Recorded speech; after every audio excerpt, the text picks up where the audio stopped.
উচ্চতৰ মাধ্যমিক চূড়ান্ত পৰীক্ষাৰ ফলাফলে আনন্দৰ বন্যা বুৱাইছে চলচলিস্থিত নেশ্যনেল ছিনিয়ৰ ছেকেণ্ডেৰী স্কুলত। শিক্ষা প্ৰতিষ্ঠানটিৰ অধ্যক্ষ বাহাৰুল ছাৰৰ অনুৰোধ মৰ্মে আমি বিদ্যালয়খনিত উপস্থিত আছিলোঁ উচ্চতৰ মাধ্যমিক চূড়ান্ত পৰীক্ষাৰ ফলাফল ঘোষণাৰ দিনটোত আৰু আমি এই বিদ্যালয়খনিৰ পৰিৱেশ দেখি অভিভূত হৈ পৰিছিলোঁ। নগাঁৱৰ ঢিংগেটৰ পৰা বৰদোৱাৰ দিশেৰে আহিলে ৰাহাত হস্পিটেল পাৰ হৈ আপোনালোকে সোঁহাতে দেখিবলৈ পাব নেশ্যনেল ছিনিয়ৰ ছেকেণ্ডেৰী স্কুলৰ ছাইনবোৰ্ড।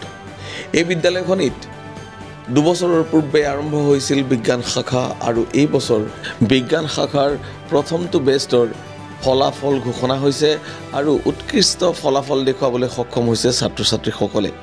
এই আনন্দমুখৰ পৰিৱেশত বিদ্যালয়খনিৰ অধ্যক্ষ বাহাৰুল ছাৰে ছাত্ৰ ছাত্ৰীসকলক সম্বৰ্ধনা জনাইছে আৰু সাংবাদিকৰ আগত কি কয় শুনো আহকচোন।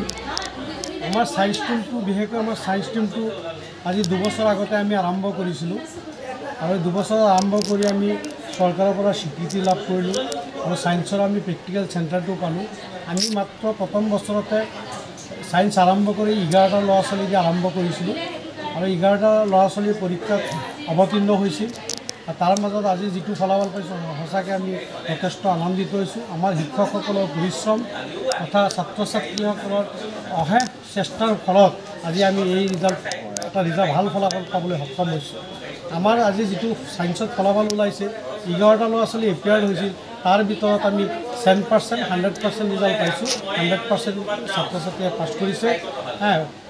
ফাৰ্ষ্ট ডিভিজন পালে আমাৰ 10টা ল'ৰা ছোৱালী ফাৰ্ষ্ট ডিভিজন পালে, এটা নহয় কিবা অলপ নম্বৰৰ কাৰণে ছেকেণ্ড ডিভিজন পালে, ফাৰ্ষ্ট ডিভিজন নাপালে।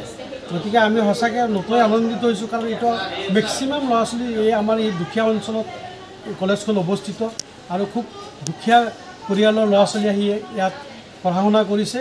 খুব নিম্নমানৰ ল'ৰা ছোৱালীয়ে আহি এডমিশ্যন লৈছিল। আজি আমি এই নিম্নমানৰ ল'ৰা ছোৱালীবিলাকক আমাৰ অশেষ যত্নৰ ফলত আজি সিহঁতে এটা উন্নত ফলাফল কৰিবলৈ সক্ষম হৈছে। থাৰ্ড ডিভিজন বা ছেকেণ্ড ডিভিজন পোৱা ল'ৰা ছোৱালী আজি ইয়াত ফাৰ্ষ্ট ডিভিজন পাবলৈ সক্ষম হৈছে।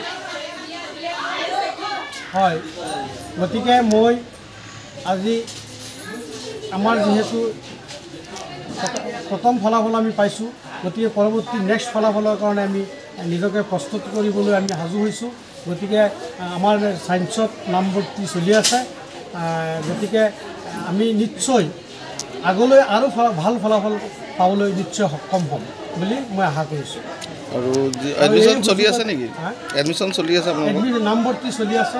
আৰু এই সুযোগতে মই সমূহ শিক্ষকসকলক তথা ছাত্ৰ ছাত্ৰীসকলক মই আজি কলেজ তৰফৰ পৰা আন্তৰিক অভিনন্দন তথা অভিনন্দন জ্ঞাপন কৰিছোঁ। বিশেষকৈ এই ফলাফল কৰি সিহঁতে কলেজখনলৈ গৌৰৱ কঢ়িয়াই অনাৰ বাবে। গতিকে আগন্তুক বৰ্ষৰ কাৰণে আমাৰ এতিয়া আৰ্টছ আৰু ছায়েন্স টিমৰ নামভৰ্তি চলি আছে। গতিকে নিশ্চয় আমি আগলৈ যদি যত্ন কৰোঁ আৰু ভাল ফলাফল পাবলৈ সক্ষম হ'ম। হয়, আমাৰ ইয়াতে অঞ্চলত অৱস্থিত কলেজখন। গতিকে ইয়াত দুখীয়া ল'ৰা ছোৱালীৰ কাৰণে 25% আমাৰ ৰেহাইৰ ছিষ্টেমো আছে। গতিকে সেইবিলাক ল'ৰা ছোৱালীক আমি ৰেহাই দি বহুত ছাত্ৰ ছাত্ৰীক আমি আজি উন্নত ফলাফল দেখুৱাবলৈ সিহঁতক সক্ষম হৈছোঁ।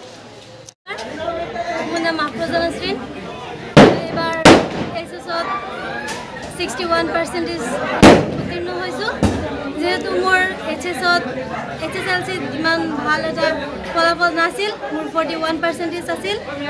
যিহেতু বহুত এটা মানে যিমানখিনি কৰিব লাগে ছাৰহঁতে আমাক বহুত গাইড কৰিছে আৰু আগলৈও পাম বুলি আশা কৰিছোঁ।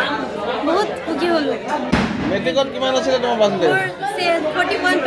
41% আছিলে আৰু এতিয়া 61 হৈছে নহয় জানো? আৰু যিসকল ছাত্ৰ ছাত্ৰীয়ে নতুনকৈ এডমিশ্যন কৰিব বিচাৰি আছে তেওঁলোকক কি ক'বা? মেট্ৰিক পাছ কৰা ছাত্ৰ ছাত্ৰী তেওঁলোকে ইয়াত এডমিশ্যন ল'ব পাৰে। বহুত ভাল হেৰি কৰা হয়, ছাৰহঁতে বহুত ভালকৈ গাইড কৰে, চবেই ল'ব পাৰে ইয়াত। ঠিক আছে, থেংক ইউ। যিহেতু তুমি এটা ভাল এটা ফলাফল কৰিছা ইয়াৰ পিছত কেনে অনুভৱ কৰি আছা বহুত আনন্দিত হয় মানে ক'বলৈ নোৱাৰি বহুত ভাল নমস্কাৰ মোৰ নাম মাতিকা ৰাইহান মই আজি হায়াৰ ছেকেণ্ডেৰী বহুত ভাল নম্বৰ হৈছোঁ আৰু যিহেতু মোৰ মেট্ৰিকত 58% আছিল এতিয়া 67.2 হৈছে বহুত ভাল কি পঢ়াৰ আশা আছে BHC নাৰ্ছিং বুলি ভাবি আছোঁ এতিয়া এণ্ট্ৰেঞ্চ দিম ঠিক আছে থেংক ইউ